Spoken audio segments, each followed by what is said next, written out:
Cloudflare suffers from Cloudbleed. The bug's now swatted, but it will take a lot of people some time to clear up their passwords. Spora ransomware's customer service gives lousy service. TrumpLocker ransomware's just VenusLocker poaching some brand equity.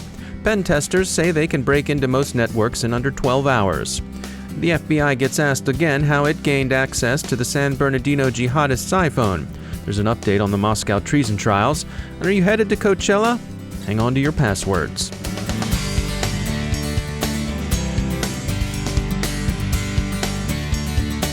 Time for a moment from our sponsor, NetSparker. You know, web applications can have a lot of vulnerabilities. Of course you do. You're a regular listener to this podcast. And of course, every enterprise wants to protect its website. But if you have a security team, you know how easy it is for them to waste time culling out false positives. You need to check out NetSparker. Their technology not only automatically finds vulnerabilities in web applications, but it automatically exploits them too, and even presents a proof of exploit. NetSparker Cloud scales easily. You can use it to automatically scan thousands of websites in just a few hours. Learn more at netsparker.com, but don't take their word for it. Go to netsparker.com/cyberwire for a free 30-day fully functional trial of NetSparker Desktop or Cloud. Scan your websites with NetSparker for a month, no strings attached. That's netsparker.com/cyberwire.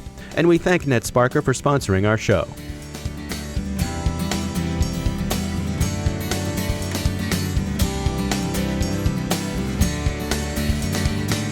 Major funding for the CyberWire podcast is provided by Cylance. I'm Dave Bittner in Baltimore with your CyberWire summary for Monday, February 27, 2017.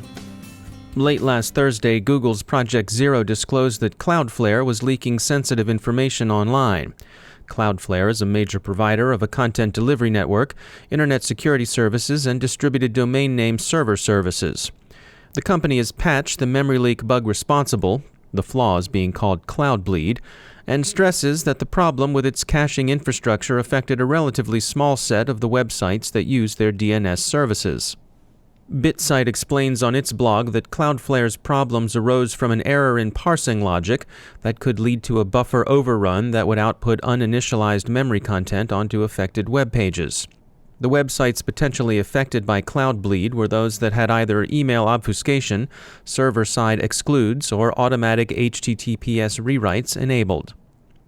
Since many popular services use Cloudflare, among them Uber, Fitbit, OkCupid, and Patreon, and since data may have been leaking for some time, many researchers are advising users to assume their credentials have been exposed and, of course, to change them. The case is a cautionary one. It highlights the risk of third-party memory leaks. A number of industry leaders have weighed in on the issue. David Berman of CipherCloud points out that while most service providers support best practices for data in transit and data at rest, there's still a gap for data in use. We also heard from Kunal Anand, one of Prevoti's co-founders. He noted that this story is unusual in that the search engines began picking up the leaked information without realizing they were doing so. Quote, reputable companies like Google are taking the extra step to purge their search caches for this sensitive information. End quote. Anand urges the sites and services affected by Cloudbleed to do API key and password resets across the board. We hope, like Anand, that this doesn't give enterprises migrating to the cloud or to infrastructure as a service options too many headaches. Shuman Gosemjamdor of Shape Security pointed out that this is, quote, one of the widest exposures of confidential and sensitive consumer data ever observed, end quote. While it's unlikely that all of your passwords have been compromised, he says, quote, the problem is that almost any one of your passwords on over 4 million websites could have been compromised, so the safest course of action is to act as though all your passwords were compromised, end quote. This should also remind everyone of what a bad idea it is to reuse passwords. Ransomware and DDoS remain fixtures of the threat landscape. F-Secure describes the ruthlessness of Spora ransomware's controllers.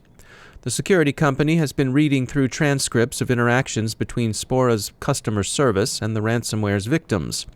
Whether you're pleading poverty or asking for sympathy because you just want your grandchildren's pictures back, or even if you tried to pay but lost your Bitcoin because Spora's payment system botched accounts receivable, the answer's the same: a mechanical refusal to consider a discount or even show ordinary human understanding. But then this isn't surprising. There really aren't many Robin Hoods or other honorable thieves out there in the criminal underground. Those who've been following the ongoing Moscow treason trials will recall that Russian authorities have been careful to insist that the defendants stand accused of having handed information not to the CIA proper, but to Americans. Over the weekend, it's emerged what Americans those are thought to be. At least one of the defendants, Ruslan Stoyanov, is accused of passing state secrets to U.S. companies, notably to VeriSign's iDefense cybercrime unit. The accusations date back to 2010 and were leveled by the Russian online payment company ChronoPay. ChronoPay says it's looking forward to cooperating with the prosecution. Now that iPhone forensic and cracking shop Cellebrite has revealed more of its available services, the U.S. FBI is being asked again how it gained access to the San Bernardino jihadist iPhone and how much it paid for any assistance. Security firm Nuix has been surveying penetration testers, those are the good guys, white hats, who test systems for security by attempting to break into them with the owner's permission. Nuix concludes that a determined hacker can generally get into a network within 12 hours. This sounds bad enough, but Lamar Bailey of Tripwire thinks the conclusion, if close read, is marginally less alarming. Bailey points out that most network intrusions still occur by exploiting known vulnerabilities that have been left unpatched. So his advice remains, pay attention to the basics. Why make it easier on the attacker than necessary? And you've heard of Trump Towers and any number of other places and products associated with the eponymous 45th U.S. president. Here's another one, TrumpLocker. But the name is adventitious if not deceptive. Mr. Trump isn't involved. And TrumpLocker's not even new and huge. It's just a thinly repacked version of the old VenusLocker ransomware. Finally, headed for the Coachella Music Festival? We hear it's like Burning Man meets Bob Hope, but admittedly it can be hard to hear from one shining sea to another, so perhaps we got it all wrong. Anyway, we're sure it's a swell time, so enjoy it if you find yourself between the Joshua trees and the Salton Sea in California's low desert.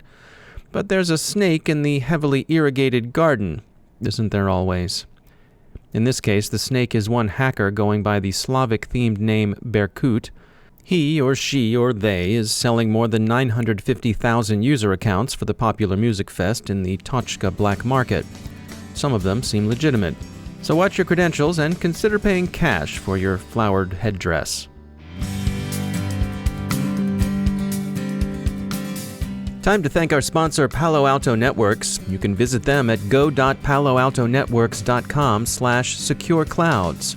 The cloud is a remarkable business enabler, but when you use public clouds like Amazon Web Services and Microsoft Azure, remember that security is still a shared responsibility.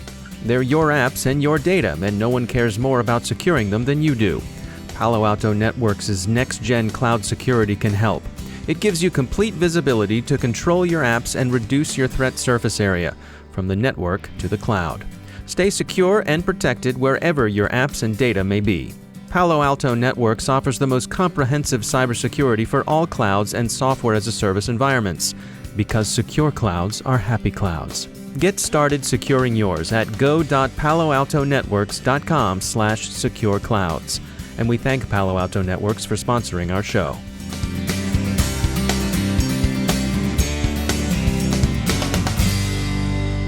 Joining me once again is Ben Yelin. He's the Senior Law and Policy Analyst at the University of Maryland Center for Health and Homeland Security. Ben, a story came by from TechCrunch. President Trump put in a hiring freeze across the federal government, but that is going to affect cybersecurity, specifically some cybersecurity students. Yeah, so there's this really great program. It's called the CyberCore Scholarship for Service, and it allows students who have graduated with some technical degree to have some sort of loan forgiveness if they take a job in the public sector. The problem is that with this hiring freeze, there are not many jobs that are going to be hiring. Only if there are, some vacancies will the federal government be hiring people using this scholarship. the way the scholarship works is that if you are not able to obtain a public sector job within a certain time period after graduation, then you are liable to pay back those loans. So it's not just that we're depriving the federal government of young talent in cybersecurity, and again, this is something that President Trump himself has said is a critical issue, but we're forcing many of these students who may have been relying on obtaining this scholarship and getting public sector employment to be massively in debt when they come out of school. And I think it's a penny wise and pound foolish policy. So is this a situation where, some students had headed off to college, had made their plans based on this program, and now the rug is sort of being pulled out from under them? I think that's exactly what's happening. Now, there are other opportunities that are not with the federal government. The scholarship also allows people to get public sector jobs at the state and local level, but the real bulk of government jobs relating to cybersecurity, because this is a national issue with national implications, are going to be federal jobs. I mean, it's the federal government that has NIST. It's the federal government that has these cybersecurity task forces. So it's again, while there may be jobs available for many of these students in state and local governments, we're still cutting off a major potential source of jobs for students who are relying on this program to go through school. Yeah, the article points out that the National Security Agency, the NSA, has its own version of this program called the Stokes Educational Scholarship Program, and it's likely that that's exempted because of NSA's role in national security, but so far, OPM hasn't really issued clear guidance on this. Yeah, that's another problem, is that there's this sort of vague exception to the general federal hiring freeze for military and national security. But that leaves open a number of questions. What counts as national security? As we've said, the president himself has declared cybersecurity to be it certainly implicates national security. So does a program like the one you discussed with the NSA qualify for that? I think there's not a lot of clarity. And that's one of the problems with many of these executive orders so far, is that the policies themselves aren't supplanted with clear guidance to federal agencies as to how they're going to be implemented. So it creates confusion, and it can create real heartache for students who are relying on these scholarships for gainful employment, and really all of us who want the federal government to be hiring the best and the brightest. There's going to be a major talent drop-off because of this policy. All right, Ben Yelin, thanks for joining us. And that's the CyberWire. For links to all of today's stories, along with interviews, our glossary, and more, visit thecyberwire.com. Thanks to all of our sponsors who make the CyberWire possible, especially to our sustaining sponsor, Cylance. To find out how Cylance can protect you from cyber attacks, head on over to Cylance.com. We hope you'll check us out on Facebook, Twitter, and LinkedIn.